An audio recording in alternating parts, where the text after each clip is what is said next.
এখন তো retired, so legends লিগের জন্য কোয়ালিফাই করবো, সো ওইসব খেলবো। যদি প্রিমিয়ার লিগটা হয় সময় মতো ওটা খেলবো, আর ইনশাল্লাহ যদি ফিট থাকি তাহলে বিপিএল যতটুকু পারি খেলতে থাকবো। আমরা অসম্ভব লাকি যে ফ্র্যাঞ্চাইজির জন্য আমরা খেলি। আমরা আসলে যেখানেই যাই না কেন একটা ভালো ক্রাউড পুল করি। আপনি দেখছেন যে বরিশালের ফ্যান বেসটা ইজ ভেরি স্ট্রং। তা তো আমি দেখছিলাম না যে ছেলে কথা বলতেছে, but I know he was here. ও ঢাকা থেকে আসছে এই পার্টিকুলার এই খেলা দেখার জন্য specially. So he wanted to watch the game, so that's happy যে ও একটা ভালো খেলা দেখতে পারছে, and that's it. ইনিংস ওয়াজ আমার কাছে মনে হয় যে আমাদের মাঝখানে আরেকটু কুইক খেলার দরকার ছিল, বিকজ তাহলে হয়তো 14 ওভারের মধ্যে যদি শেষ করতে পারতাম। We had wickets in hand. আমার কাছে মনে হয় এই একটা ট্রিক আমরা মিস করছি। Other then that the batting was okay good. না ভাইয়া, আসলে এখনও মানে বলাটা খুব ডিফিকাল্ট। অলমোস্ট 6 ম্যাচ হয়ে গেছে, যে রাইট কম্বিনেশনটা কি। প্রবাবলি সামনের ম্যাচগুলোও দেখবেন যে কিছু কিছু চেঞ্জেস হবে। It's very important for a team to find the right combination, যত তাড়াতাড়ি সম্ভব হয়। আমাদের টিমগুলো যদি দেখেন প্রথম 2-3টা ম্যাচে প্রিটি মাচ সিমিলার ছিল, অ্যান্ড দেন 2টা বড় চেঞ্জ ছিল, Myers and Shaheen, and then এটা। So for today's game the combination was good. Maybe tomorrow's game you will see something different. Wickets have মানে উইকেট জেনারেলি এই টুর্নামেন্টে হ্যাজ বিন ভেরি গুড।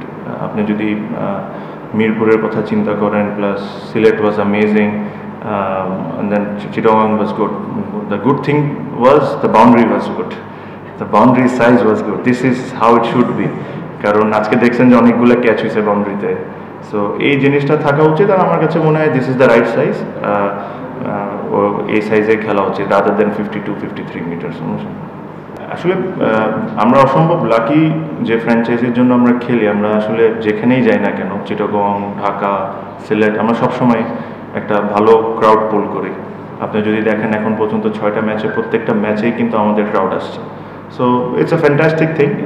আসলে আমি সবসময় বলি যে বিপিএলকে গ্রো করার জন্য এই জিনিসগুলো হলো ইম্পর্টেন্ট, যে একটা ফ্র্যাঞ্চাইজির ফ্যান বেস থাকবে, আরেকটা ফ্র্যাঞ্চাইজির আরেক ধরনের ফ্যান বেস থাকবে। সো এই কারণে ওই যেরকম আইপিএলে যে একটা কথা হয় না, যে একটাই প্লেয়ার দেখতেছেন একটা ফ্র্যাঞ্চাইজি 10টা বছর খেলতেছে, সো ওদের নিজেদের একটা ফ্যান বেস হয়ে যায়। বাট আনফর্চুনেটলি আমাদের বিপিএলে ইন দ্য পাস্ট হয়তো বা 2 বছর একরকম টিম ছিল, অ্যান্ড দেন রুলস চেঞ্জেস আবার চেঞ্জ হয়ে যায়। তো এই জিনিসটাকে যদি ধরে রাখা যায় তাহলে ওই ফ্যান বেসটা ক্রিয়েট হবেন। আপনি দেখছেন যে বরিশালের ফ্যান বেসটা ইজ ভেরি স্ট্রং। প্লিজ। আপনি তো অলরেডি একটা ঘোষণা দিয়ে দিয়েছেন আপনার ক্যারিয়ারের শেষ, মানে ইন্টারন্যাশনাল ক্রিকেট খেলবেন না। আমরা আশা করি ফ্র্যাঞ্চাইজি ক্রিকেট আপনি চালিয়ে যাবেন, ডোমেস্টিক ক্রিকেটও। এর বাইরে ক্রিকেট প্রশাসনে আপনার আশা থাকবে, তবে একটা শোনা যায়, এটা কি আসলে বলার মতো অবস্থা আছে? এই মুহূর্তে নাই ভাইয়া বলার মতো অবস্থায়।